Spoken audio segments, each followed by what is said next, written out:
Assalamualaikum warahmatullahi wabarakatuh. Bismillahirrahmanirrahim. Saya akan menjelaskan cara penggunaan dimmer ya. Cara penggunaan alat penghemat listrik ini, atau orang-orang bilangnya dimmer ya. Ini memang salah satu dimmer. Ini sih bukan yang biasa saya jual, makanya ini nggak rapi ya. Ini nggak rapi. Bagi yang sudah membeli alat penghemat listrik saya seperti ini adalah tutorialnya cara penggunaannya.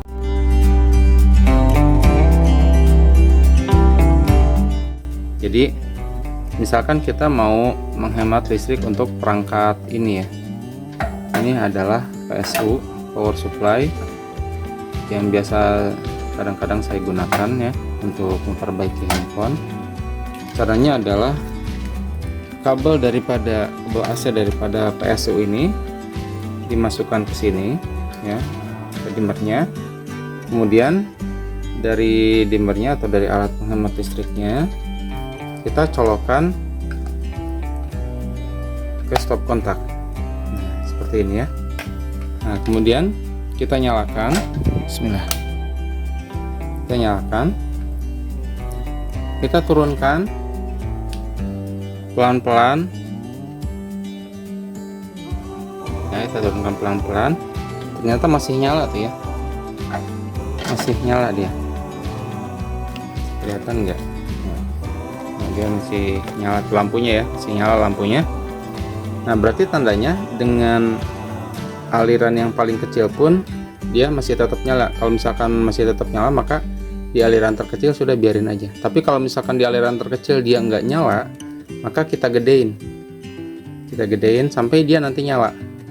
Ketika misalkan nyala, ini kan voltnya segini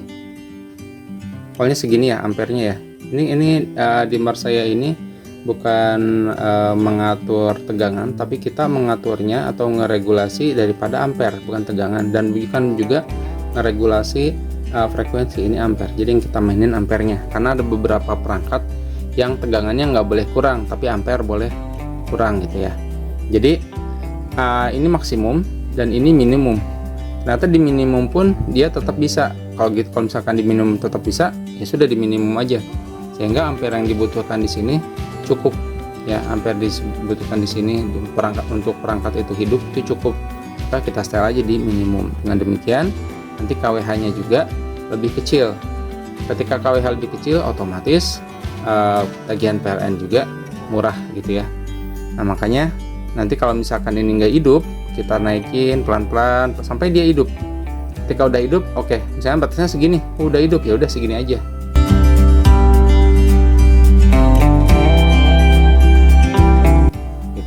Terus kemudian untuk selain di perangkat ya, saya juga pakai di sini ya. Ini di stabilizer. Stabilizer ini stabilizer utama, dia langsung ke PLN rumah tuh ya. Dari sini langsung menuju ke sana, langsung menuju ke PLN luar, ke ininya, ke boxnya ya. Nah, dari sini saya masukin dulu ke ke stabilizer. Dari stabilizer barulah saya sebarkan ke kabel-kabel ke seluruh ruangan. Nah, dari sini awalnya dari sini. Nah, dari awal ini saya pakai dimmer. Jadi sebelum saya sebarkan, saya kasih dimmer dulu. Gunanya apa? Jadi gini. Ya, bagi yang wattnya kurang seperti saya kan 900 watt, tapi penggunaan saya lebih dari 900 watt ya.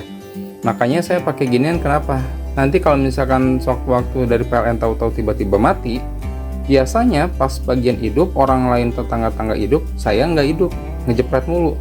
Nah, supaya nggak ngejepret, saya pasangin ini. Jadi ketika mati, kecilin dulu aja. Kita kecilin ya. Nah, ini kenapa kalau dikecilin gini?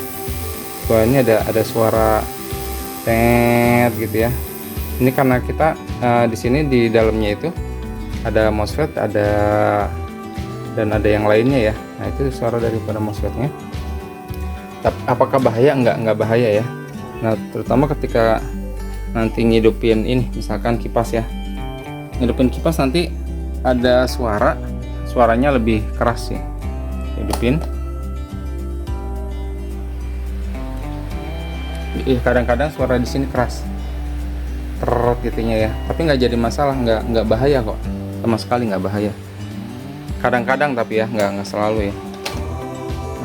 Jadi ini ada suara seperti ini. Kalau misalkan nanti punya kalian itu ada suara seperti ini nggak masalah ya, cuman memang agak sedikit mengganggu aja noise ya, karena ini penggunaan bebannya ke seluruh ruangan saya, sehingga beban di sini gede banget. Tapi ini anti jeglek jadinya. Jadi nanti kalau pas mati lampu kalian kecilin aja ya, kalian kecilin dulu, baru hidupin ininya, lampu apa namanya, saklarnya atau MCB-nya dihidupin ceklek, barulah ini naikin lagi, di volin aja. Karena kalau misalkan di stabilizer utama ya, sebelum nyebar ke yang lain, nanti di volin aja, Tapi kalau kalian pasangnya di perangkat begini, maka jangan di volin, tapi dikecilin dulu ya. Kalian kecilin dulu, terus kemudian naikin pelan-pelan sampai si perangkatnya nyala. Kalau perangkat nyala, misalkan segini nyala, udah berarti segini gitu ya. Itu cara untuk menggunakan alat penghemat listrik buatan saya ini.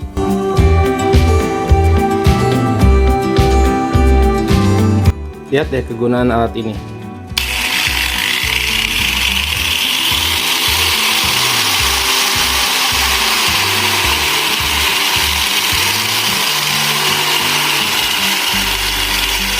Nah, dengan alat yang kecil ini, kamu nggak takut lagi listrik di rumah akan ngejeglek. Jadinya ini lebih aman, lebih safety, karena dayanya bisa dilambatin dulu atau bisa dikecilin dulu. Alat ini cocok banget buat ibu-ibu yang suka motongin pipa buat hidroponik ya. Lihat ya, kecil. Nah, oh.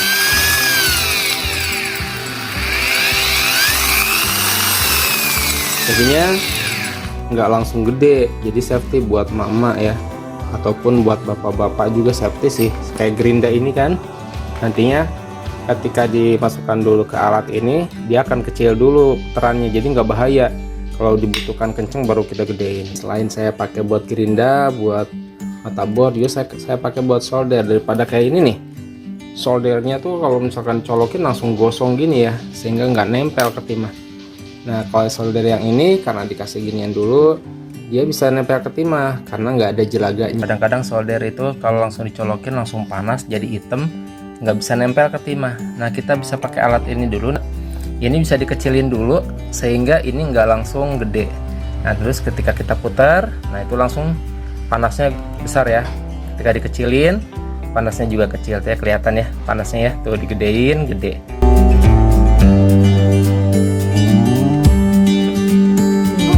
Semoga bermanfaat ya.